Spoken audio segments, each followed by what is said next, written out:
ناظرین، حضرت ابراہیم علیہ السلام کا دوسرا امتحان جب حضرت ابراہیم علیہ السلام نے اپنے والد آزر کو بڑے ہی ادب و احترام کے ساتھ مخلصانہ انداز میں نصیحت کی تو حضرت ابراہیم علیہ السلام کے باپ آزر نے بڑے ہی سخت الفاظ میں دھمکی دی۔ قرآن کریم نے کیا ہی پیارے انداز میں اس کا نقشہ کھینچا ہے۔ قال اراغب انت عن آلهتي يا ابراہیم لئن لم تنته لارجمنك واہجرنی ملیا۔ کیا ابراہیم، کیا تو میرے معبود سے پھر گیا ہے؟ یاد رکھ، اگر تو ایسی باتوں سے باز نہ آیا تو تجھے سنگسار کر کے چھوڑوں گا۔ اپنی خیر چاہتا ہے تو جان سلامت لے کر مجھ سے الگ ہو جا۔ حضرت ابراہیم علیہ السلام نے دھمکی کا جواب دھمکی سے نہ دیا، بلکہ بڑے ہی ادب و احترام کے ساتھ جواب دیا۔ قال سلام علیکم، کہ اے میرے ابا جان، اگر میری بات کا یہی جواب ہے تو آج سے میرا تیرا سلام ہے۔ میں خدا کے سچے دین اور اس کے پیغام حق کو چھوڑ نہیں سکتا اور کسی حال میں بتوں کی پرستش نہیں کر سکتا۔ میں آج سے تجھ سے جدا ہوتا ہوں، مگر غائبانہ تیرے لیے بارگاہ خداوندی میں بخشش طلب کرتا رہوں گا تاکہ تجھ کو ہدایت نصیب ہو اور تو خدا کے عذاب سے نجات پائے۔ ناظرین، جب آزر نے حضرت ابراہیم علیہ السلام کی دعوت کو ٹھکرا دیا اور سنگسار کرنے کی دھمکی دی تو آپ علیہ السلام نے اپنے باپ اور اپنی قوم سے خطاب کرتے ہوئے فرمایا، ما هذه التماثيل التي انتم لها عاكفون؟ قالوا وجدنا آباءنا لها عابدين قال لقد كنتم انتم وآباؤكم في ضلال مبين۔ کہ یہ مجسمے کیا ہے جن کو تم لیے بیٹھے ہو؟ کہنے لگے، ہم نے اپنے باپ دادا کو انہی کی پوجا کرتے ہوئے پایا ہے۔ حضرت ابراہیم علیہ السلام نے فرمایا کہ بلا شبہ تم اور تمہارے باپ دادا کھلی گمراہی میں ہیں۔ قالوا اجئتنا بالحق ام انت من اللاعبین۔ ان لوگوں نے کہا کہ تو ہمارے لیے کوئی حق لایا ہے یا یوں ہی مذاق کرنے والوں کی طرح کہتا ہے۔ قال بل ربکم رب السماوات والارض الذی فطرهن وانا علی ذلکم من الشاہدین۔ ابراہیم علیہ السلام نے فرمایا کہ یہ بت تمہارے رب نہیں ہے بلکہ تمہارا پروردگار زمینوں اور آسمانوں کا پروردگار ہے جس نے ان سب کو پیدا کیا ہے اور میں اسی بات کا قائل ہوں۔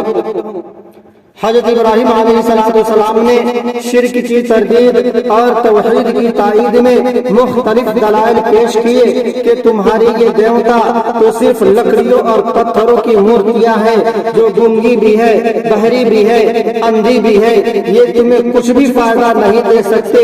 گویا کہ حضرت ابراہیم علیہ السلام نے ہر قسم کے پند و نصائح کے ذریعے ان کو یہ باور کرانے میں ایڑی چوٹی کا زور لگا دیا، مگر قوم کی سمجھ میں بات نہ آئی اور وہ اصنام پرستی اور کواکب پرستی چھوڑنے پر آمادہ نہ ہوئی تو حضرت ابراہیم علیہ السلام نے ایک دن جمہور کے سامنے اعلان جنگ کر دیا۔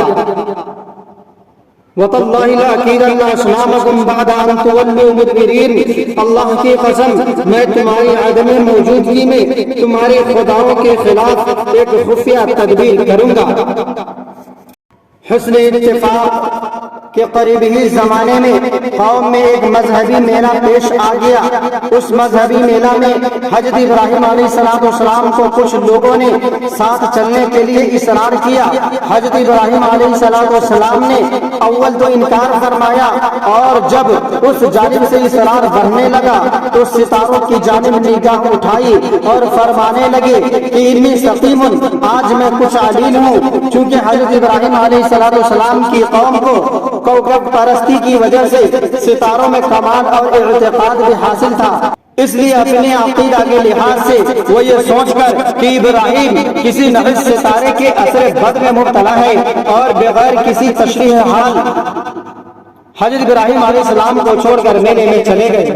اب جب ساری قوم، بادشاہ، کاہن اور مذہبی پیشوا مذہبی میلے میں مصروف اور شباب و کباب میں مشغول ہو گئے تو حضرت ابراہیم علیہ السلام نے سوچا کہ وقت آ گیا ہے کہ اپنے نظام عمل کی تکمیل کروں اور مشاہدہ کی صورت میں جمہور پر واضح کر دوں کہ ان کے دیوتاؤں کی حقیقت کیا ہے۔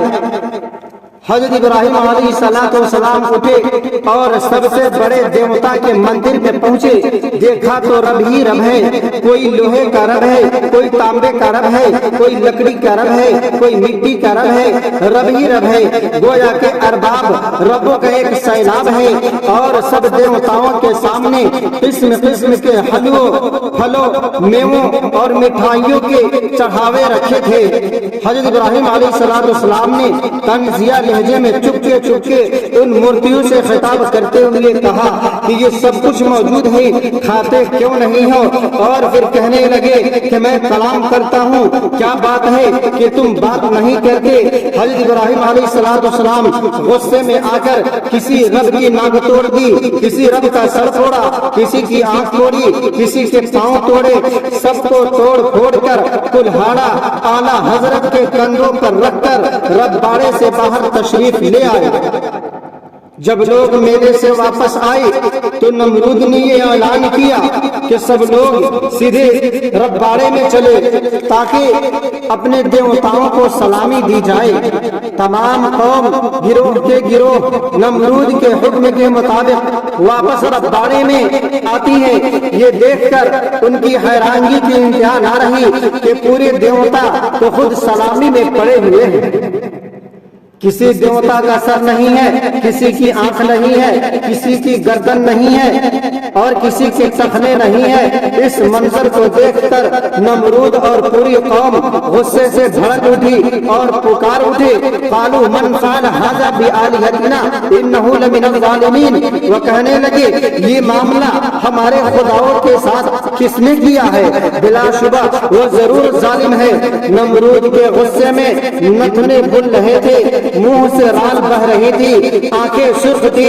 بھلا اس کو کون بتائے کہ ان دیوتاؤں کا بیڑا غرق کس نے کیا ہے؟ کیونکہ جب استاد غصے میں ہوتا ہے تو شاگرد یاد کیا ہوا سبق بھی ہر طرف سناٹا تھا اور چپ کا سما تھا۔ آخر جب نمرود کا غصہ ذرا ٹھنڈا ہوا تو چند آدمیوں نے کہا، جناب اگر جان کی امان دی جائے تو ہم کچھ عرض کریں۔ اس نے کہا، کہو کیا کہتے ہو؟ اس پر چند نمرودی بولے، سمعنا فتى يذكرهم يقال له ابراہیم، کہ ہم نے ایک جوان کی زبان سے ان بتوں کی برائی کے ساتھ ذکر سنا ہے، اس کو ابراہیم کہا جاتا ہے، یہ اسی کا کام ہو سکتا ہے۔ بادشاہوں، کاہنوں اور سرداروں نے جب یہ سنا تو غم و غصہ سے سرخ ہو گئے اور کہنے لگے، اس کو مجمع کے سامنے پکڑ کر لاؤ تاکہ سب دیکھے کہ مجرم کون شخص ہے۔